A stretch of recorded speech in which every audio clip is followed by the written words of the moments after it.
संघ ने कई अंधेरे हृदयों में परम सत्य का दिया जला दिया है। एक सिंह गर्जना उठी है जिसने झूठे सिद्धांतों और संकीर्ण विचारों को हिला दिया है।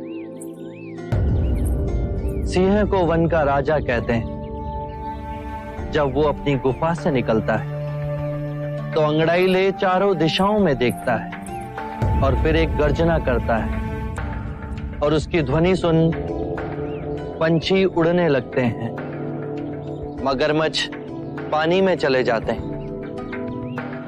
गजराज स्वयं उसकी ध्वनि से कंपित हो अपनी राह मोड़ लेते हैं।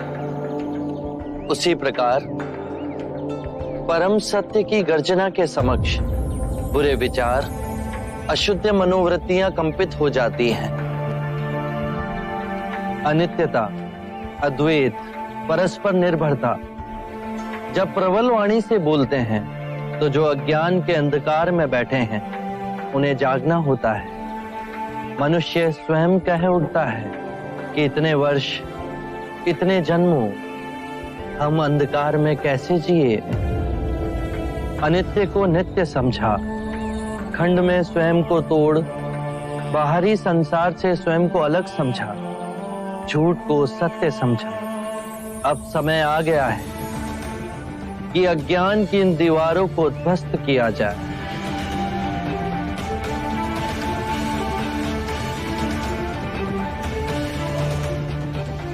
बुद्ध, इस सूत्रों को हम सिंह गर्जना कहेंगे।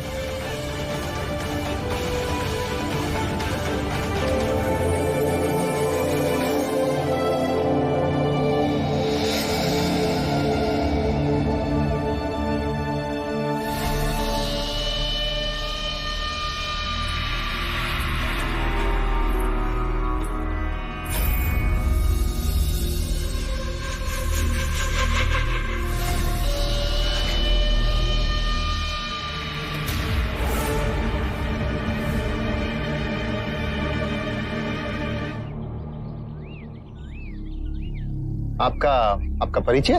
दोमुख। दोमुख, बंधु दोमुख, इस स्त्री के मन में बुद्ध के लिए कोई विशेष आदर है? हाँ, मैंने भी इसे पहले यहां देखा है, बुद्ध के पीछे पीछे जाते हुए। अच्छा, बड़ी विचित्र बात है, नहीं? क्या? एक स्त्री का इस तरह बार बार बुद्ध के समक्ष आना, उसके निकट आना।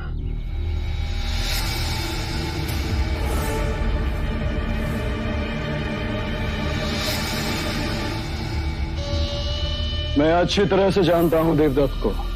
हीन भावना से ग्रस्त है वो। आरंभ से ही सिद्धार्थ से हीनता का भाव पालता आया है। जो भी सिद्धार्थ का था उसको चाहिए था। पर आपने तो उसे कपिलवस्तु की राजगद्दी देने का आश्वासन दिया था। अब उसे राजगद्दी में वो राज कहां। अब तो उसे बुद्ध का आध्यात्मिक संपदा चाहिए। क्या हम उस पर भरोसा कर सकते हैं? कुंद बुद्धि का है देवदत्त। वो बुद्ध के साथ अवश्य कुछ ऐसा अनुचित करेगा जो इतने घटिया स्तर का हो। अब समझा मैं। आपने सोनदंड को यहाँ क्यों बुलवाया है? सोनदंड परम ज्ञानी पंडित हैं। उनका और बुद्ध का शास्त्रार्थ होगा, मगध की भरी सभा में होगा। ये राजनीति तो बहुत उत्तम है। परम ज्ञानी सोनदंड जी का पूरे मगध राज में डंका बजता है। उनके साथ शास्त्रार्थ में आज तक कोई जीत नहीं सका है। अवश्य ही बुद्ध की हार होगी, उसका प्रभाव कम होगा और मगध की प्रजा की आंखों से बुद्ध के आदर की पट्टी उतर जाएगी। प्रणाम महाराज। महाराज, सोनदंड जी आए हैं।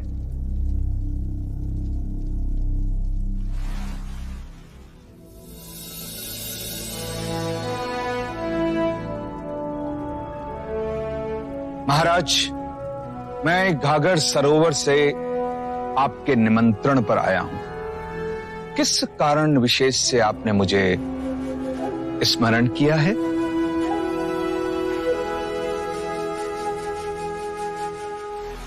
मैं आपकी और उस बुद्ध की आध्यात्मिक चर्चा करवाना चाहता हूं। निश्चित ही जिसके बाद मगध की प्रजा जान जाएगी कि बुद्ध सिर्फ नाम के ज्ञानी हैं, जोगी का चोला ओढ़े एक ढोंगी हैं जो अंदर से खोखले हैं।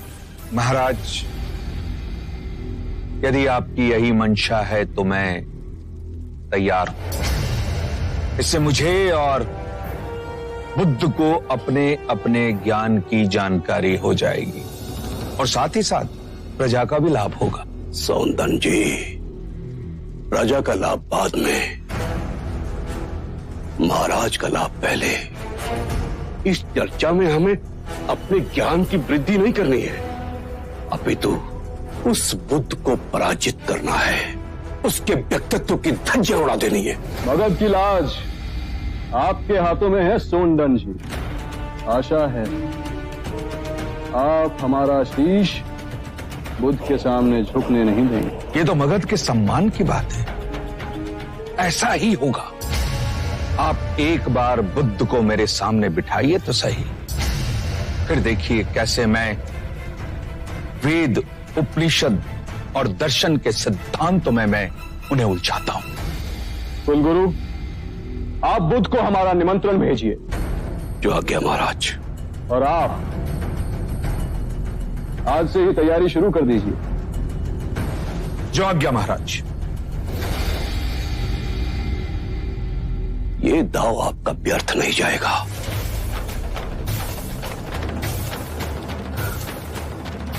एक बार, बस एक बार सोनदन बुद्ध को पराजित कर दे, उसके बाद मैं इन सभी भिक्षुओं को मगध की सीमा के बाहर फेंक दूंगा।